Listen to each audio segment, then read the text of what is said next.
Hello दोस्तों, नमस्कार। आप सभी का स्वागत है हमारे यूट्यूब चैनल पर। वर्दी लवर्स के लिए एक और अच्छी खबर लेकर के आया हूं। एसएससी सीपीओ या एसएससी सीएपीएफ के अंदर 3073 पदों पर वैकेंसी आ गई है। इसकी पूरी डिटेल आपके लिए, क्या एलिजिबिलिटी होनी चाहिए, क्या आपको डॉक्यूमेंट्स चाहिए, क्या फिजिकल रहेगा, एग्जाम कब होगी, पूरी जानकारी इस वीडियो में आपको मिलने वाली है। इसलिए इस सेशन को स्किप नहीं करना है। चलिए मैं सबसे पहले आप लोगों को बताता हूं कि यहाँ पर आप लोगों को एसएससी के द्वारा ये वैकेंसी निकाली गई है। इसका नाम आजकल एसएससी सीपीओ नहीं, ये सीएपीएफ है, सेंट्रल आर्म फोर्सेस पुलिस है। और इसमें दिल्ली पुलिस भी होती है। और दिल्ली पुलिस के अलावा आपको सीआरपीएफ, सीआईएसएफ, बीएसएफ, एसएसबी, इन सब के अंदर भी इसमें, और इसमें टोटल 3073 वैकेंसी आई है। इनकी बढ़ने की उम्मीद है। इसका एप्लीकेशन प्रोसेस यानी स्टार्ट है 26 सितंबर से लेके 16 अक्टूबर तक, यानी ओनली आपको 20 डेज मिलने वाले हैं। तो इस बार लेट मत करना, आप लोगों को 30 दिन नहीं मिल रहे हैं। इसकी सिलेक्शन प्रोसेस आप लोगों को पेपर 1 होगा, आपका फिजिकल होगा, और उसके बाद में पेपर 2 होगा। यहाँ पर आपकी सैलरी की बात कर रहे हैं बच्चे।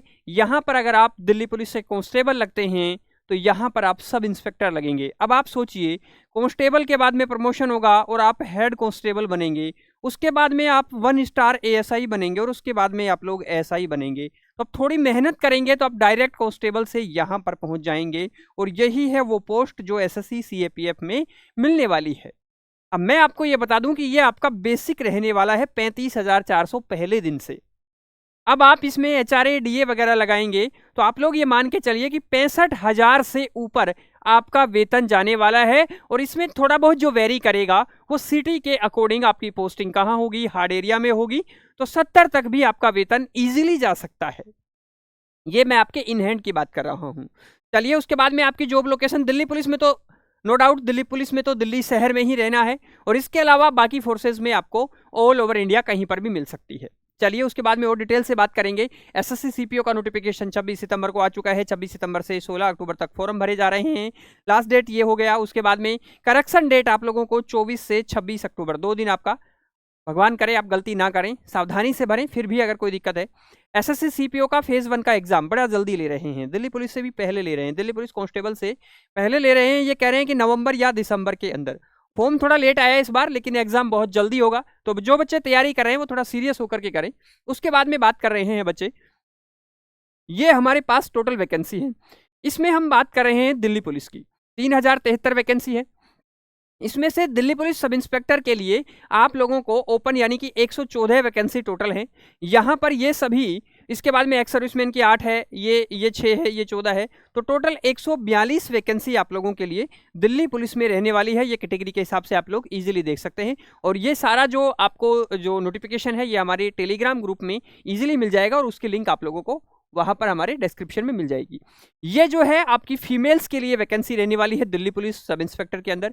70 वैकेंसी है दिल्ली पुलिस के अंदर फीमेल्स के लिए, बहुत अच्छी खासी वैकेंसी है। और ये सारी 142 मेल्स के लिए है। तो लगभग आप ये कह सकते हैं कि 210 से ऊपर वैकेंसी हमारे पास दिल्ली पुलिस में है। उसके बाद में बात करते हैं अदर फोर्सेज के अंदर, जैसे कि सीआरपीएफ। सीआरपीएफ आपका जो इंटरनल सुरक्षा है, बॉर्डर सिक्योरिटी, आईटीबीपी, उसके बाद में सीआईएसएफ और एसएसबी, इन सब के अंदर देखो सीआरपीएफ में 1029, बीएसएफ में थोड़ी कम है बॉर्डर सुरक्षा में, और आईटीबीपी में 233 है, सीआईएसएफ में 1294 है, एसएसबी में 82 है। यहाँ पर और बढ़ सकती हैं थोड़ी। तो इस प्रकार से ये टोटल पोस्ट आप लोगों के सामने है। और मैंने टोटल पोस्ट बना दी 3073, जिसमें इंक्लूडिंग दिल्ली पुलिस है। तो ये सारी अलग अलग कैटेगरी वाइज है, आप लोग निश्चिंत रहें। उसके बाद में बात करते हैं, देखो यहाँ पर 2651 टोटल पोस्ट में जो सीएपीएफ में, इसमें मेल के लिए है, और 210 फीमेल के लिए। फीमेल की कट ऑफ इसीलिए थोड़ी अच्छी खासी जाती है क्योंकि फीमेल की पोस्ट टोटल पोस्ट का आप लोग ये देखिए 10% भी नहीं है। उसके बाद में बात कर रहे हैं, ये candidate must have bachelor degree. आप लोगों के पास चाहे तो बीए हो, चाहे बीएससी हो, और यानी ग्रेजुएशन आप होनी चाहिए। आप लोगों को पास बीकॉम हो, कुछ भी हो, आप लोगों के पास चल जाएगी। बीटेक भी चलेगी भाई, बीटेक भी चलेगी। अगर आपके पास ग्रेजुएट हैं तो आप लोग इजीली एसएससी सीपीओ या सीएपीएफ का फॉर्म भर सकते हैं। इसका सबसे बड़ा बात यह है कि आपकी एज लिमिट 1 अगस्त 2025 से आयु की गणना की जाएगी। इसमें आपकी एज ये जनरल या ईडब्ल्यूएस के लिए रहने वाली है। ये एज, आपकी उम्र 20 वर्ष से 25 वर्ष, बहुत कम क्राइटेरिया आप लोगों को मिला है। 2/8/2002 से बाद का होना चाहिए और 1/8/2005 से पहले का आपका जन्म होना चाहिए। अब आप लोगों को ये बता दूं कि इसमें ओबीसी और SC ST इस कैटेगरी को छूट है। यहाँ पर अधिकतम आयु सीमा में 3 वर्ष की छूट है, इसमें यहाँ पर 5 वर्ष की छूट है। ठीक है, तो ये आप लोग देख लेंगे कि आपको मैक्सिमम यानी 25 में यहाँ पर SC ST का बच्चा 30 साल तक दे सकता है, ओबीसी का 28 साल तक दे सकता है, जनरल वाला बच्चा 25 साल तक दे सकता है। अब आप ये सोचिए कि बहुत कम इस उम्र के अंदर ही आपको 20 से ना कि 18 से, तो एक थोड़ा स्लोट कम होता है, इसलिए यहाँ पर कंपटीशन थोड़ा आसान भी हो सकता है, ये कह जाते हैं हम कई बार। और इसका रीजन ये है कि यहाँ पर फिजिकल होता है, इंग्लिश का बड़ा वेटेज रहता है, वो भी मैं आप लोगों को बताऊंगा। एज रिलैक्सेशन मैंने आप लोगों को बता दिया है। ये देखिए यहाँ पर इसकी प्रोसेस क्या होती है। पहला पेपर होगा कंप्यूटर बेस होगा, उसके बाद में आपका फिजिकल और पीईटी होगा, आपका फिजिकल एफिशिएंसी टेस्ट होगा, फिर आपका पेपर 2 होगा, ये सिर्फ इंग्लिश का होता है, मैं अभी आपको आगे बताने वाला हूँ। और इसके बाद में आपका डिटेल मेडिकल एग्जामिनेशन होगा और फिर डॉक्यूमेंट्स वेरिफिकेशन होकर के आप लोगों की ज्वाइनिंग हो जाती है। अब हम बात कर रहे हैं कि SSC CPO के एग्जाम का पैटर्न क्या है। ये सारा पैटर्न इसमें दिया गया है बच्चे कि both paper 1 and 2 SSC CPO will be objective, ये बता दिया है मैंने। Paper 1 will be bilingual, both Hindi and English, paper पहला, और पेपर 2 केवल इंग्लिश का पेपर होगा, तो इंग्लिश में ही आएगा, ये हिंदी में नहीं आएगा। अच्छा, ये कह रहा है कि 1/4 मार्क्स आप लोगों के नेगेटिव मार्किंग काटी जाएगी गलत क्वेश्चंस करने पर। आप लोगों को हर पेपर के अंदर, पहले और दूसरे पेपर दोनों में नेगेटिव मार्किंग होगी।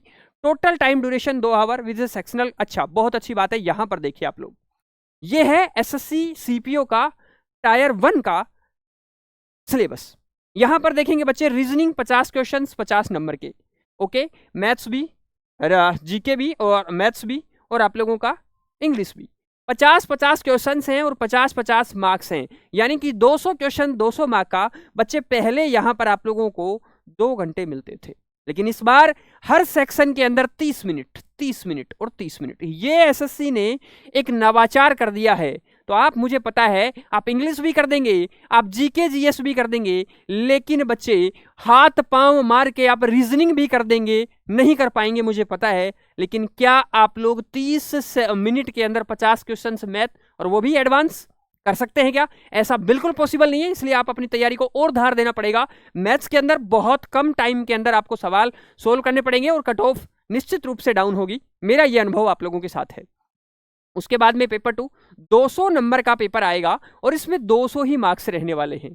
अब आप ये सोचिए कि जिस बच्चे की इंग्लिश होगी, अब नॉर्थ इंडिया वाले तो इंग्लिश में वैसे ही थोड़ा टाइट है मामला, अब आप सोचिए 400 में से कट ऑफ जाएगी, जिसमें बच्चा 250 नंबर तो इंग्लिश का ही रहने वाला है। अब आप सोचिए अपना भविष्य कहाँ देख रहे हैं। तो आज ही अगर आप CPO की तैयारी कर रहे हैं तो इंग्लिश को थोड़ा आप मजबूत करें। नॉर्थ इंडिया या उत्तर भारत के बच्चों के साथ थोड़ी ये समस्या रहती है। चलिए, उसके बाद में मैं फिजिकल मेजरमेंट की भी आप लोगों के साथ बात कर लेता हूँ। ये फिजिकल एफिशिएंसी टेस्ट है और ये कह रहा है कि ये height norms Delhi police SI के लिए है। मेल कैंडिडेट्स के लिए 170 सेंटीमीटर की हाइट होनी चाहिए। अगर आप पहाड़ी क्षेत्र से इन एरियाओं से हैं तो आपको 5 सेंटीमीटर की छूट मिलती है। ऑल कैंडिडेट्स बिलोंग ST, सिर्फ ST को ये छूट है, 162.5 पर आप काउंट किए जाएंगे। All female candidate except these list, यानी कि फीमेल कैंडिडेट्स को जो इन एरियाओं के अलावा है उनको 157 सेंटीमीटर है, और जो फीमेल्स पहाड़ी क्षेत्र से आती हैं 155 है, और ऑल फीमेल जो ST से आती हैं वो 154 है। आप इनकी हाइट इजीली देख सकते हैं आप किस कैटेगरी से बिलोंग करते हैं।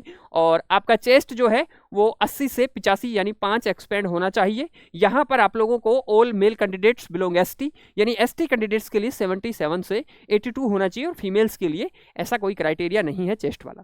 चलिए, उसके बाद में मैं बात करता हूँ कि CAPF में, यानी SSB, CSF, CRPF और इन सब के अंदर हाइट का क्राइटेरिया क्या है। वही है, लगभग 170 है, 165 है, 157 है, 162 है, वही सारा क्राइटेरिया है इसमें। All female candidates belong ST, 154 centimetre है, ये सारा आप लोग देख सकते हैं इसमें।